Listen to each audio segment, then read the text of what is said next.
Laurie Huston's News for the Heart is dedicated to helping you give a voice to your own soul.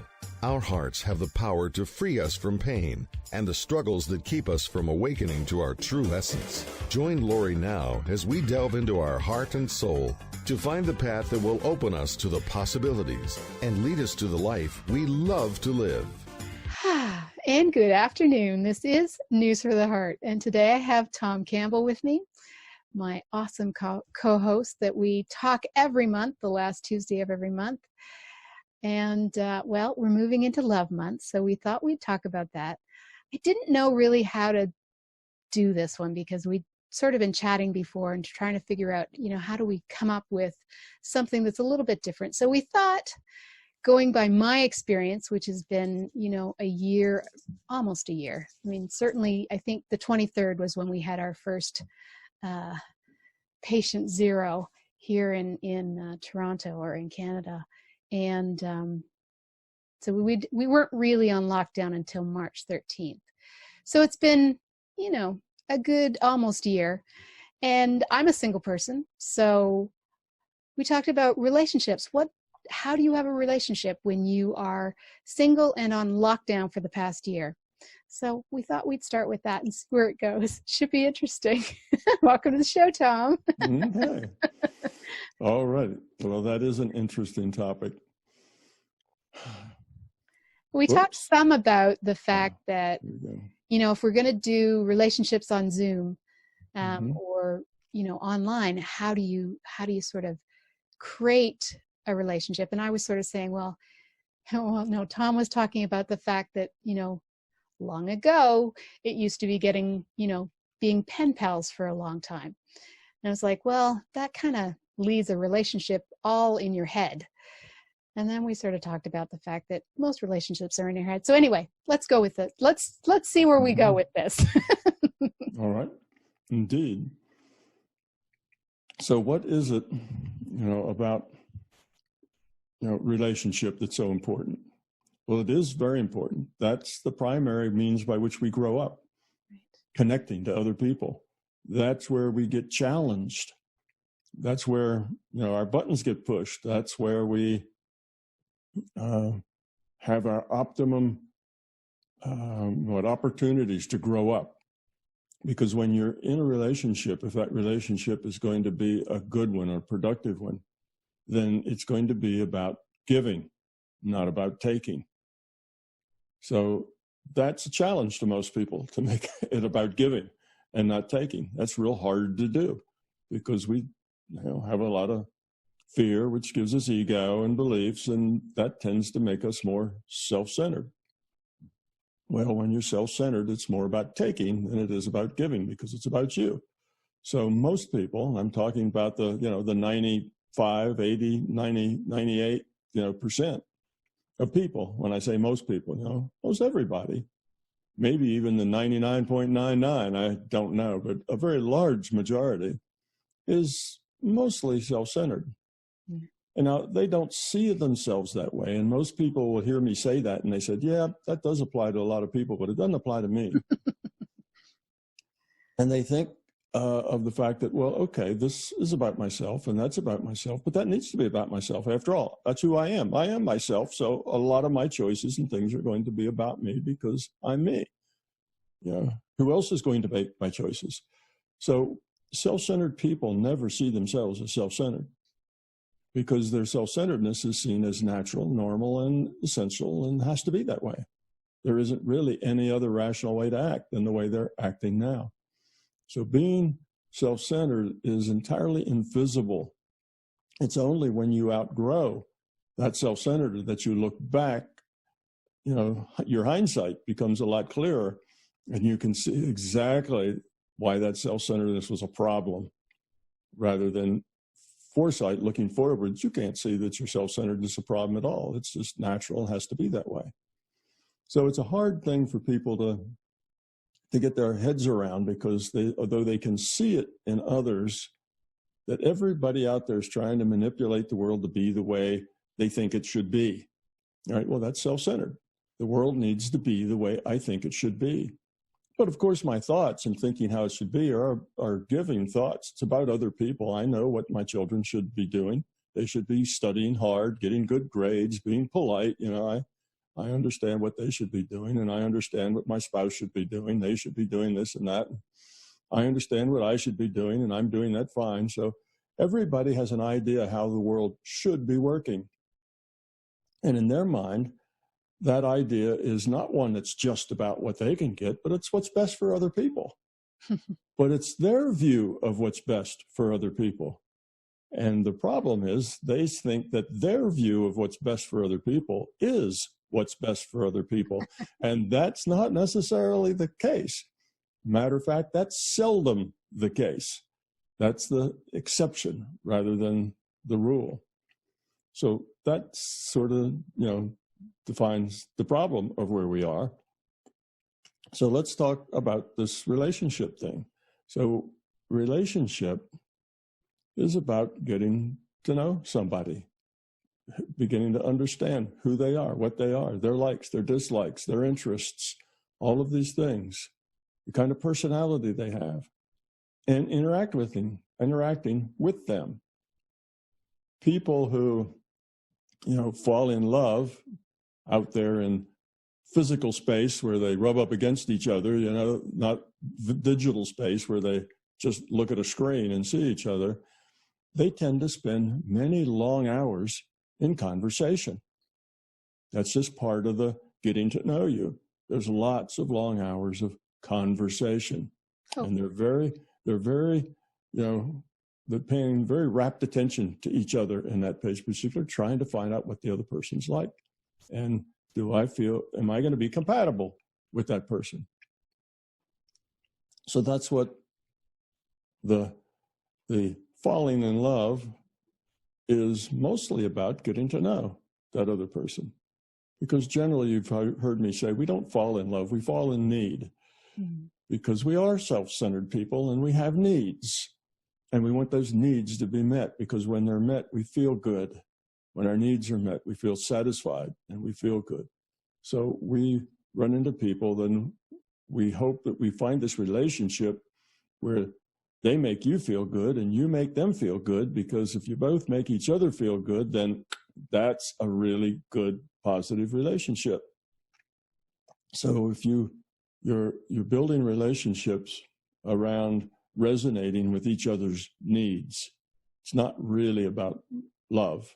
You don't really enter it thinking, what can I do for this person? How can I be of service to them? You enter it in, well, I wonder how good we match. If I'll get my needs met, and if they get their needs met, then that'll be really great. The two of us will be a good couple. So we fall in need with each other, really not in love. And most of that is trading information about who we are. And not just intellectually, because we have to spend enough time with that person that we see how they really are, not just their image. Because most of us walk around in an image, and that's who we present ourselves as. But you need to spend enough time with that person that you see past the image. You see beyond the image. You see what they really are inside. Well, that's what we think. That's what we think we're doing, right? But we usually are seeing their image. We believe that it's what's inside after a while because it's consistent. And we've seen them in times when they're happy. We've seen them in times when they're sad. We've seen them when they're angry or when they're this or that. So we feel like we know them pretty well. Okay. So all of that can happen digitally. None of that requires, physical touching. Yeah, physical contact doesn't require that. It just requires time. It can't be done in a casual meeting, one time. It has to be over time. But it can all be done digitally because it is just communications. That's the 90% of it. Mm-hmm. Now, of course, eventually, physical contact's good, kissing, hugging, making love. These things are part of relationship. But we tend to put those things ahead, probably in our culture, a little more further up front than we really should, because what that does is plays more to that image again of who we're playing. That has us back in our image. It's better, and the relationship will become firmer and more solid and more lasting if you do that upfront getting to know you part a lot longer and a lot deeper. The relationships that really last a long time, typically those two people were friends long before they were lovers. Typically they knew each other, connected with each other, talked with each other, and knew each other often for years before they became physically entangled and were lovers. So it typically works out better that way if the sexual part isn't started, like on the third date, or whatever, because that then puts a whole new,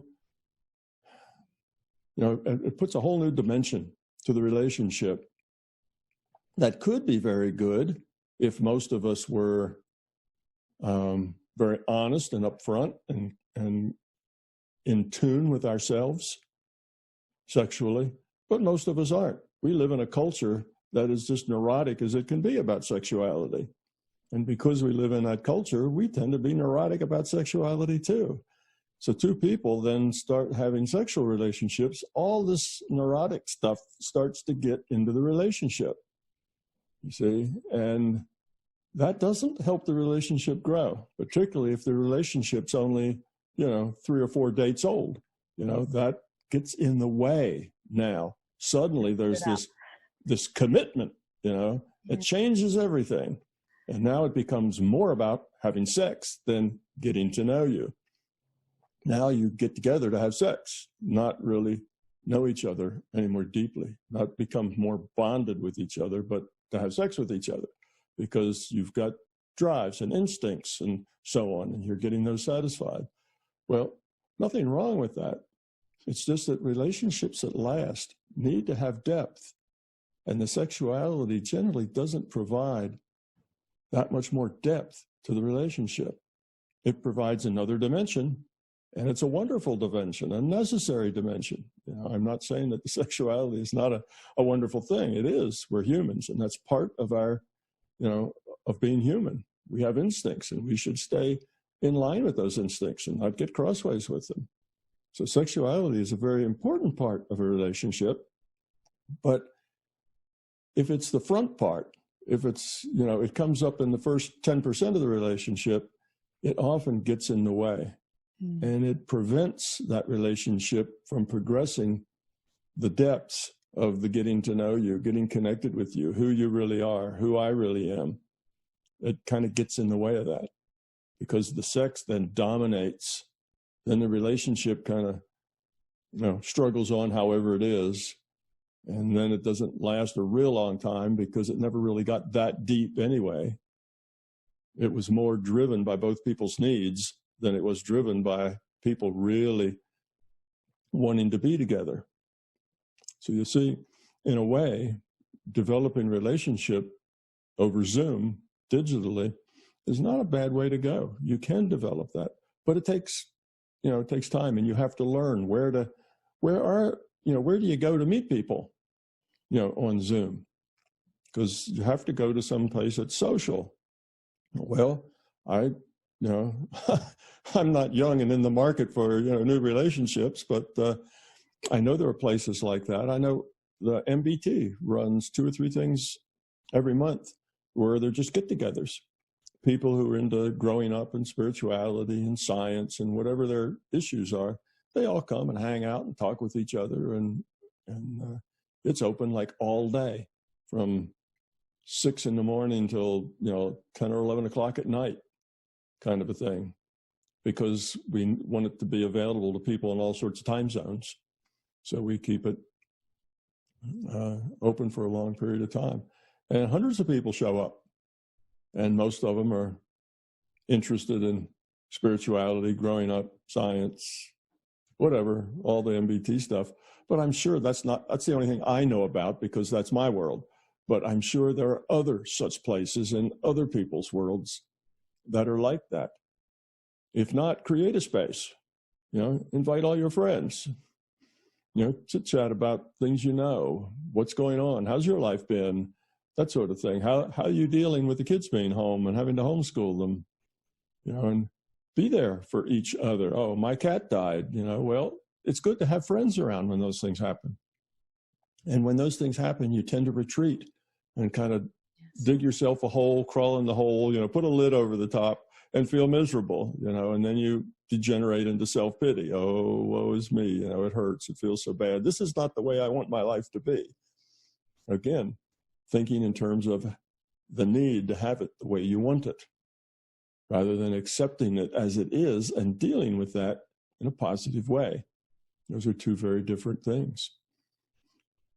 So, find a social situation, people that meet about subjects you're interested in. If what you really like to do is sail on sailboats, then I'm sure there's a bunch of people who sail on sailboats that get together on Zoom for some reason, and we'll go join that. Or I don't know what, but I'm sure they're there because this much time when people have been forced to toward digital interactions, those things are starting to blossom, I'm sure. So find those, meet people, talk, but don't join them with the idea, oh, I'm going to find a girlfriend or I'm going to find a boyfriend, because now you have an expectation. Now you are trying to manipulate something to happen. You've got a goal. Just go there to interact, just to meet people, just meeting people. And that's the thing. So you may be in that group and there may be a little old lady in that group who's in her 80s and she's just as cute as she can be and she's a whole lot of fun and you just kind of like her. Well, good. Spend time with that. It's not that she's going to be your girlfriend. She's probably past being anybody's girlfriend at 80 years old. But meet people that you can enjoy, that you can chat with.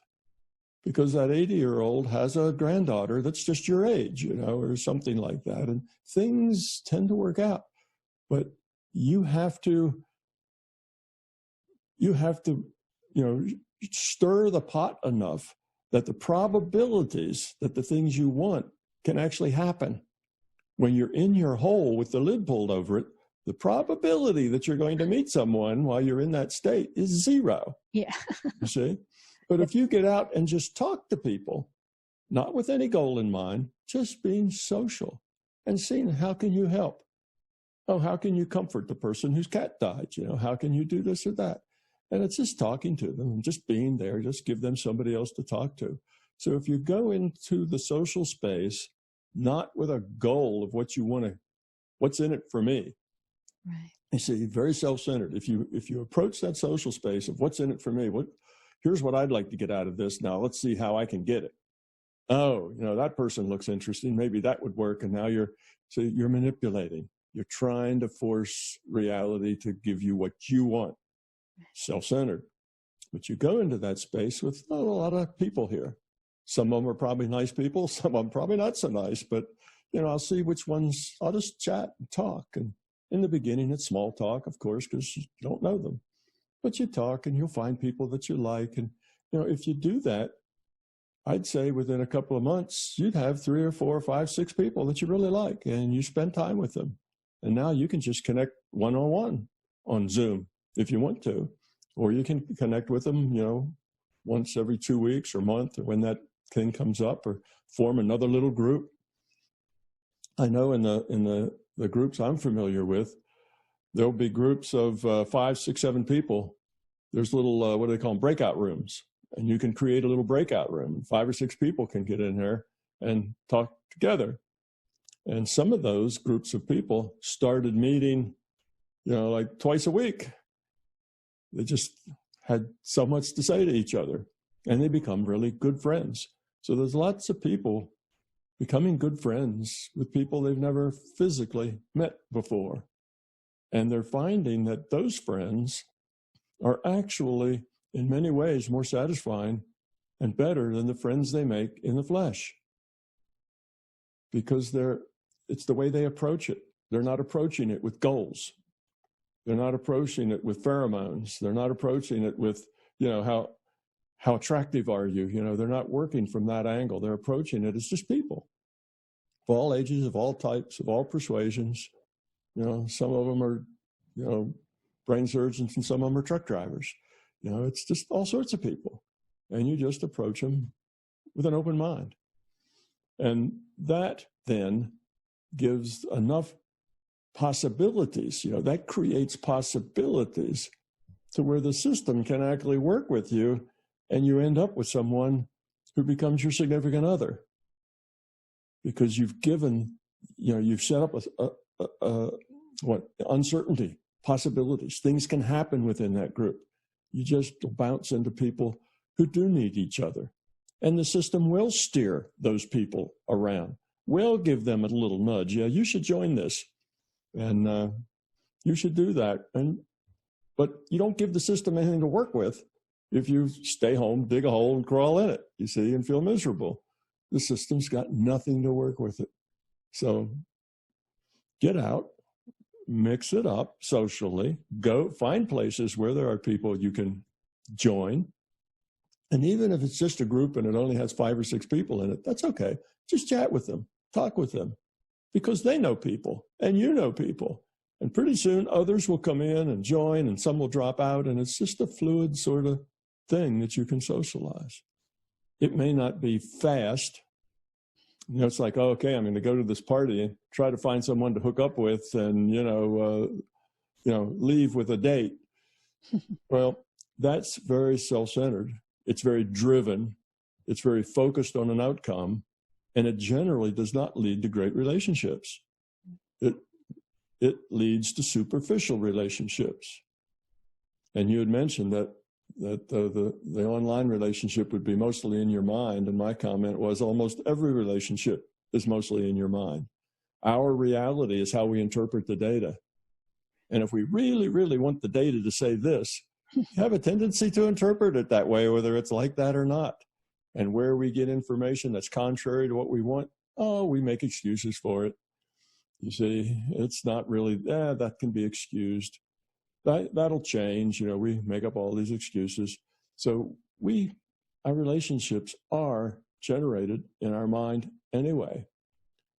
But if there's nothing pushing at them, if the relationships aren't being pushed to have sex, pushed to, do this, do that, and so on, then they can develop more naturally and more deeply. And, what I'm saying is not just, the fact that digital relationships can be good, but these general rules should be on all relationships, even if you meet people at, flesh-to-flesh parties and places and so on. It's the same way.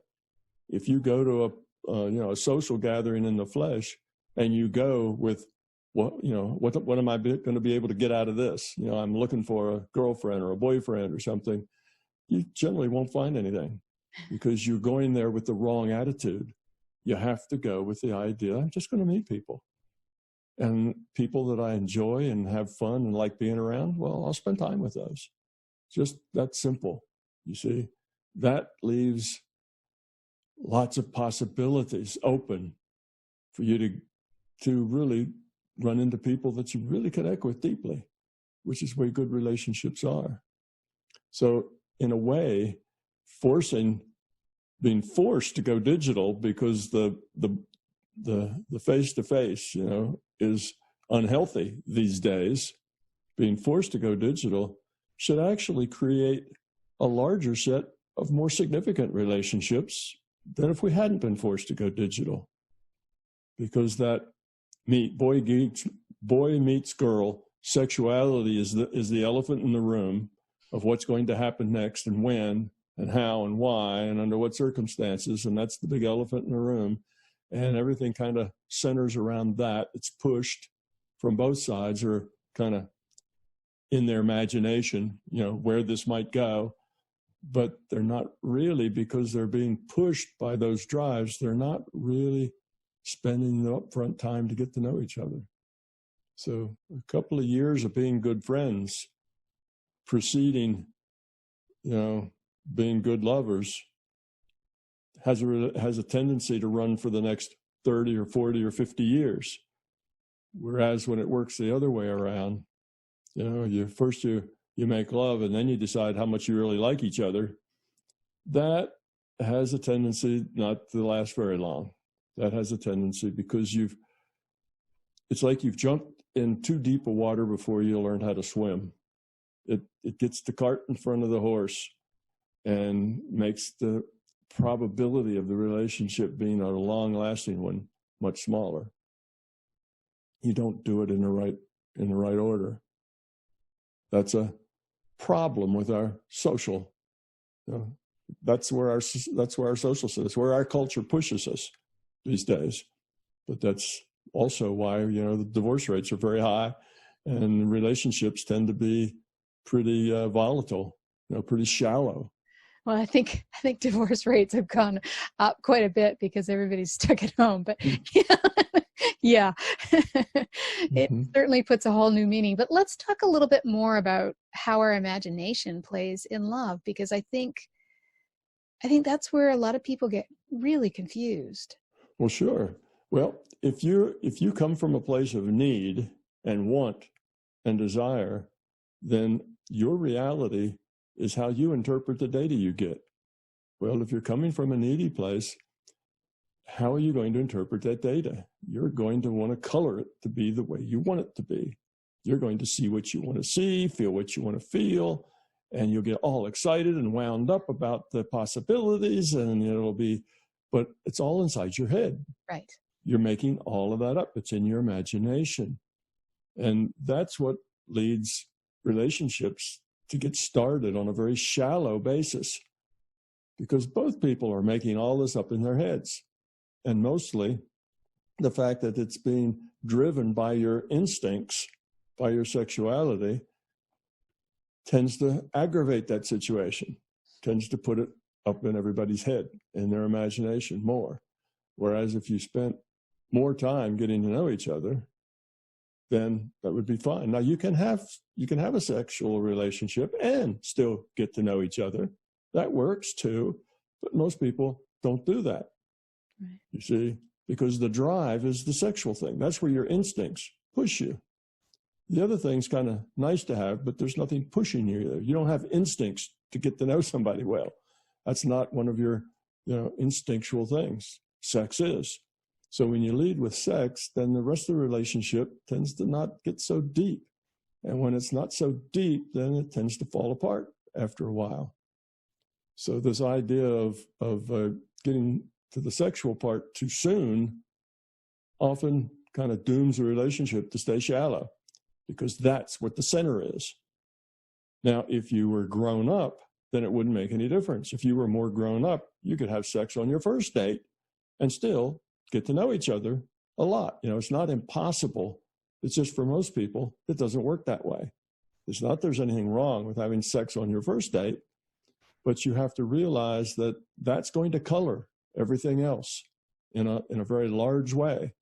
And for most people, it will make it harder for them to do all the work necessary to really know each other enough that you really like each other at a deeper level, really appreciate each other for exactly who you are, rather than 5 years later finding out exactly, who your partner is, and what their personality is like and where their head is. You find that 5 years later, and now it's unacceptable.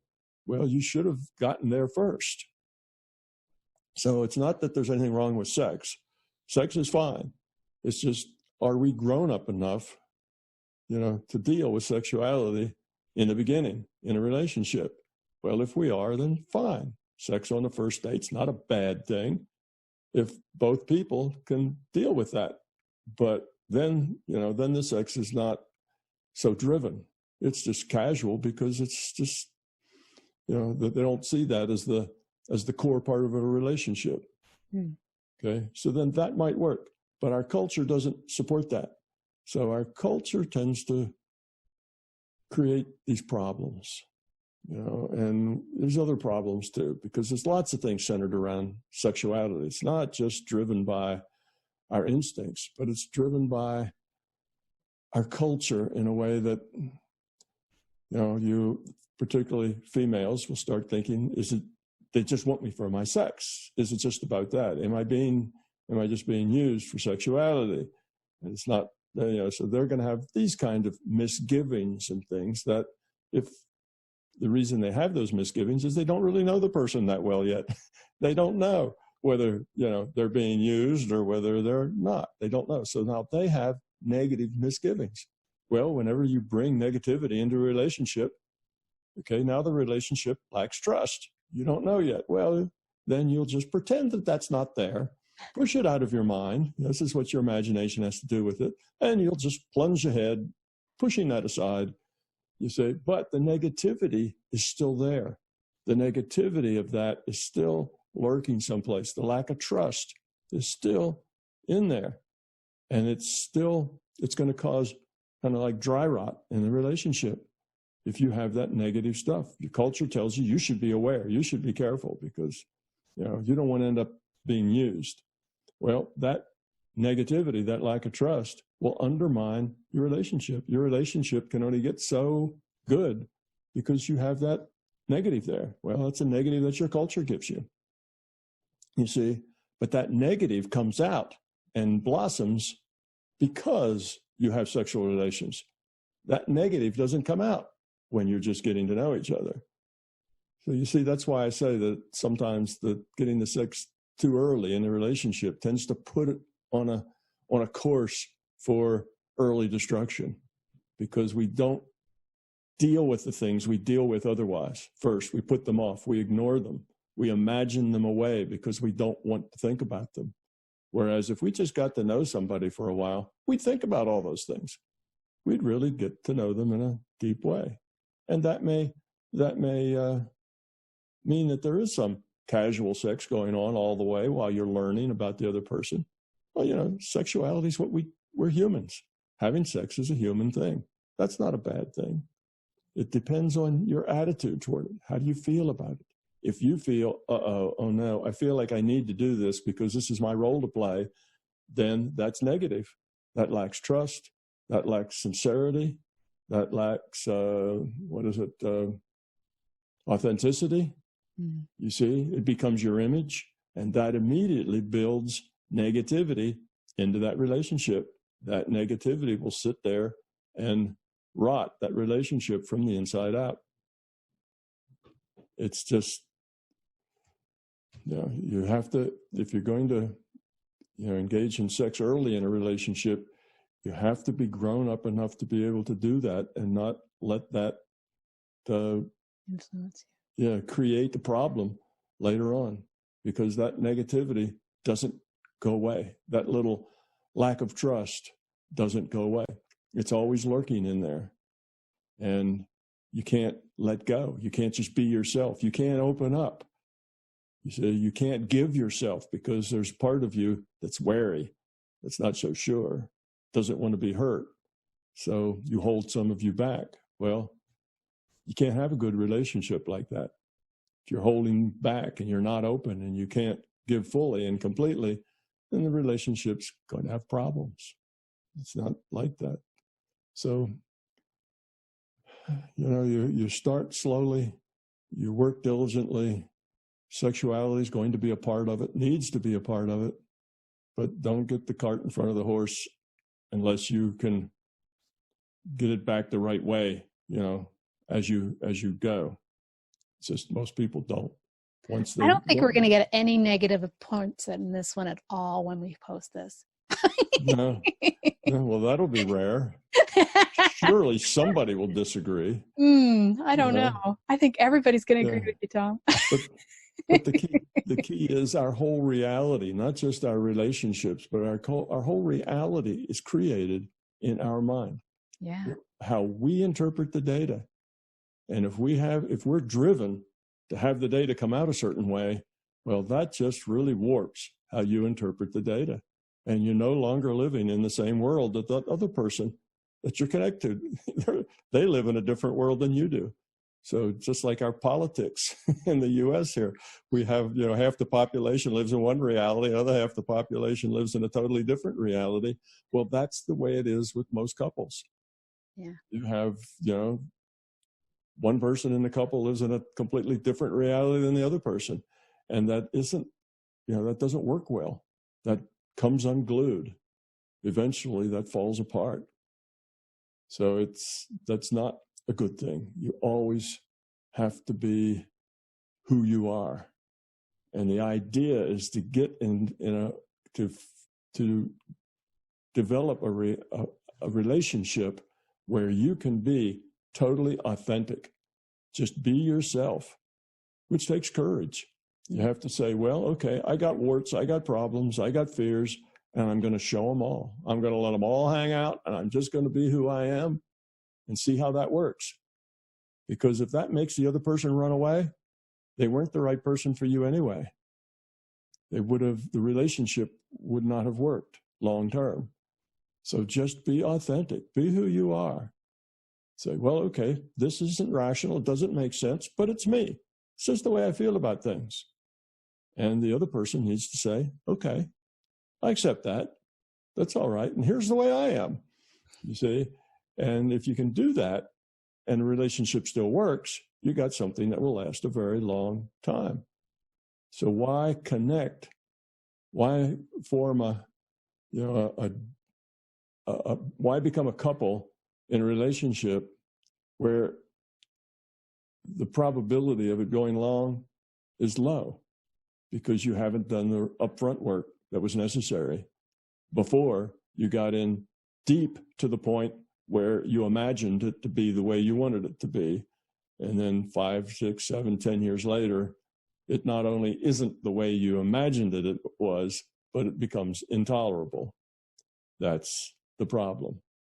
So I see digital relationships getting started, particularly with the physical, kind of pushed off for a while until you two like each other so much that you just figure out a way to meet someplace.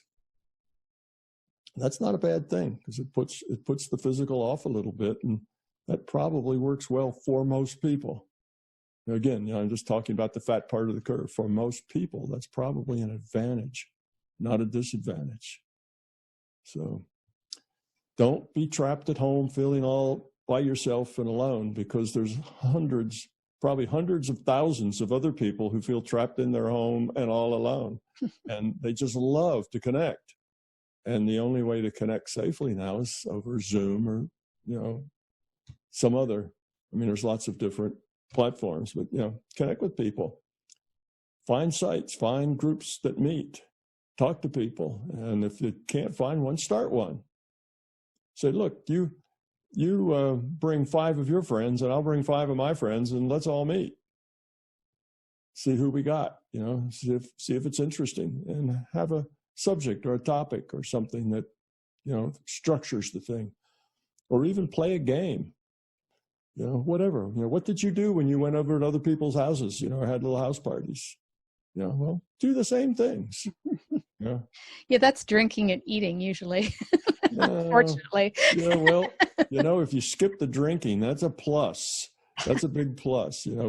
Talk about your imagination creates your reality. Well, if drinking is part of your process, then you're really stoking that imagination to come to the conclusions it wants rather than the conclusions that are there. Real. So that makes it better yet. If there is no alcohol or other drugs involved, the probability of it being meaningful goes up a lot. So, like we've had, Pamela and I have had, 5 or 6 house parties with our grandchildren and our children over Zoom. And they've been fun. We chat, we talk, and we play games, and it's been a lot of fun. I think for us and for the grandkids, we keep it fun for them, and keep things at their level, and we chit-chat with each other. And usually after about a half an hour, 45 minutes, the kids kind of disappear. They go off back to their Game Boy or, their computer or their whatever else they were doing. And then the adults stay there, and we chat for another half an hour after that before we go. But those kinds of things have been really good. And with Zoom, you get all the body language, which is mostly face. It's a little bit stance and other things, but it's about 80% face, so you get that as well as just the verbiage, which, you don't even get voice in a letter. If you're a pen pal, you don't even get voice. You have a big filter that has to do with how good a writer the person is. Yeah, that too. Yeah. And image is even a more difficult thing to control if you're writing. Pen pal, image tends to really flow much more easily than reality when you're having to put it into written language. So I think that kind of puts the single people. Now, what about all the people that are watching this and going, oh, so what do I do now in my relationship? Because we started superficially. How do we deepen it to a more authentic relationship? Well, that's a really good question. Well, the thing that you have to do to deepen it is, if you're going to have to grow up yourself, you're going to have to let go of your ego, let go of your fear, and just be authentic. Okay. That doesn't mean if you say, well, if I'm authentic, I'll be really angry because I just feel angry inside. And if I'm authentic, I'll just be angry. Well, you see, first you have to get rid of that fear. Being angry isn't going to help any relationship, no matter what the relationship is. It's only going to damage it. So, first you have to get rid of some of that fear, so that you're not just going to be angry. You're not just going to be reactive. You're not going to have your buttons pushed. You're just going to interact in a calm and, significant way of being you, who you are. You're not going to be afraid of being used or abused. You say, I'll just be me and I'll see what happens. And I'll say what I think. Be honest as well. So you might tell somebody, these things you do, they really annoy me. And even if those things are, the side you part your hair on, whatever, they could be trivial things. But you need to just say, I'm not saying you have to stop them or anything. I'm just telling you how I feel. That's different than saying, boy, I wish you'd part your hair on the other side. See, now you've created a problem.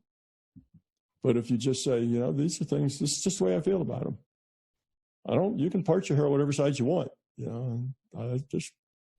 This is how it makes me feel. And I don't know why it makes me feel that way. It just does. That's me. So you don't tell them there's anything wrong with them. You just tell them how you are.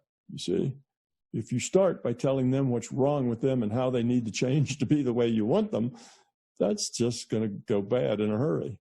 That's not it. You have to be yourself. You have to let them be themselves. And when all that sorts out, you have to decide whether what is themselves and yourself is really compatible. And if it's not, then it's time to move on. It's time to, do something different. Okay, so we both have so much fear and ego that we're incompatible. Well, do we just leave each other because to find somebody else who has fear that's compatible with us? Or do we decide to work this out and get rid of the fear? Right. And do it as a couple? Grow up. You see, that's a possibility. So, it's not that, just look and see how it works, and if it doesn't work, take off. I'm not saying that. It's not that simple. But you do have to turn that corner from just living the lie, living the image and being dissatisfied with your life and with who you are and with, your situation, because that negativity will just rot you from the inside and things won't get better. They'll just continue to get worse until they explode. That's typically the way it goes. It just rots and rots and rots, and then it blows up. And then when it blows up, it isn't pretty. It's an ugly thing. So it's better just to be straightforward. I love it when people say, well, I'm just going to go. I say, well, have you talked with the person and explained what the problem is? No, I'm just going to leave. It's like, oh, well, that will help. Oh, my camera kind of got stuck there, didn't it? Yeah. Yeah, I think it's like, wow, that's very evolved. Yeah. Very grown up. Right. So you have to realize that, a relationship is created by two people, and you are part of that. And part of the way the other person is because of the way you are. So as you'll change, they'll change. And if you start off the whole process with saying, realizing I need to change. I have to grow up. I've got these fears, and these fears give me buttons. And my buttons get pushed, and I get angry. You know, and you realize that, and then you have to get over that. And as you get better, as you master your buttons and your fears, you will find the other person changes. Yeah. As you get better, they get better. A relationship can be a really good relationship if at least one of the persons does not have fear, ego, and beliefs. If you have one person that we say has a high quality of consciousness, then that's all it takes for a relationship to be good. You can have a really good relationship. Now, if they both have a high quality of consciousness, then the relationship can go way beyond good. But it can be good just with one. But when the answer is neither person, has a particularly high quality of consciousness, both are normal, have a normal quality of consciousness. I mean, they have fears, they have buttons, they get angry, they have wants, they want the world to be the way they want it. Otherwise, they're unhappy and miserable if it isn't. Then that's something that you're just going to have to work on. And if you can work on it together, or if you can even succeed by yourself, you can still have a good relationship with somebody who is not so grown up, because you know how to give. You don't have buttons. And even if they get upset and they get angry, that's all right, because it won't make you upset or make you angry, because you're not reactive. It's okay. You can just let them, go through their rage or do whatever they do, and, be nice, and it'll pass, because their ego will settle down, and you can go on and still have a good relationship, because you don't connect to the negativity. You don't connect to their ego. You kind of have outgrown that. So even if you just fix yourself, the relationship can be good. You can enjoy all the good parts about that person and totally ignore all the bad parts, because they're not really all that important anyway. The only reason they're bad is because they interfere with what you want and the way you think it should be. Well, when you give up what you want and the way you think it should be, there's no problem anymore. It just is. You just accept people. Well, that's the way they are. Those are the kinds of things they do. That's the way they are. It's okay. I love them anyway, because they have some really good positive qualities, and those positive qualities make the relationship good. And those other things they get into, well, that's just the way they are. It's okay. It's not a problem. You see? But you have to be grown up to do that. Otherwise, they get upset. That makes you upset. And you're getting upset makes them more upset. And pretty soon, two people are screaming at each other, or they're screaming at each other without making a sound. Inside, they're angry, but don't show it. And that negativity tears up a relationship at the roots, until eventually the roots are so rotten that it explodes. So that's the way it is. So if you're already in a relationship and you didn't actually get to a deep place before you got to the sexual part, then you can still get there. It's not like it's impossible, but it's not going to be easy. You're going to have to work at it. You're going to have to take some time, and don't be impatient with yourself. It's going to take you a year or 2 years or 3 years to do this. But the good news is it's exactly what you're supposed to be doing. That's why you're here. You're here to grow up. And if you can do that within that relationship, because that relationship is going to challenge your ego. Your ego is going to want to stand up and scream. But you get rid of that ego. Then your spouse is your best teacher. You can see your spouse as that person that pushes your buttons, and you're going to dismantle those buttons to where they can't be pushed. And not by stuffing things under the rug. I'm so angry, but I'm going to smile anyway. That doesn't make a good person. The smile has to be genuine. It has to be heartfelt. It can't be your image. It doesn't work if you're producing an image of dealing with your buttons. that you really have to deal with them to where that stuff really doesn't bother you. And you can just let it roll right over you and never touch you. Then, you have grown up, which is your mission. It's what you're supposed to do. It's what you're here for. So then you can say, well, I've got a difficult partner. And if I grow up with that partner, I'm really going to be grown up when I get to the point that, I'm not annoyed with that partner. Well, then consider that partner your teacher, a very demanding teacher that every time you let one of your buttons show, they're going to punch it. And you need to say, yep, okay, I got to learn that lesson. So in that case, you think, oh, woe is me. I'm the one that has to be the high quality one. I'd rather have it the other way. Then I'd get my way more. But no, that's what you're here for, is to grow up. And growing up is not simple. It's a hard thing to do. It takes effort, time, energy, dedication. But it's worth it, because once you're grown up, you're happy all the time. People don't make you unhappy. You don't get stressed. Even having to stay home or do other things, you don't get stressed. You're just a happy, positive person.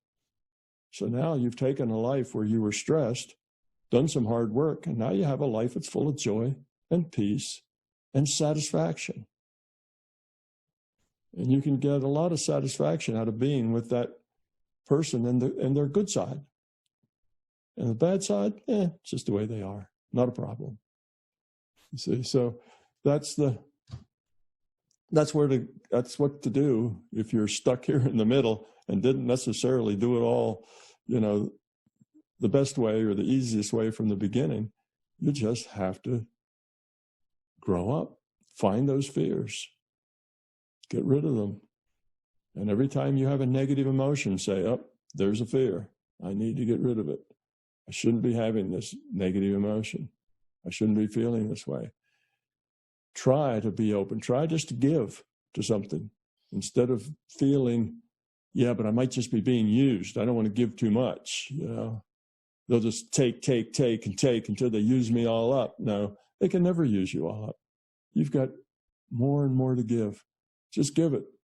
Don't worry about getting used up. You can't be used up as long as you give it openly and willfully. You want to give as much as you can. You can't be abused that way because you want to.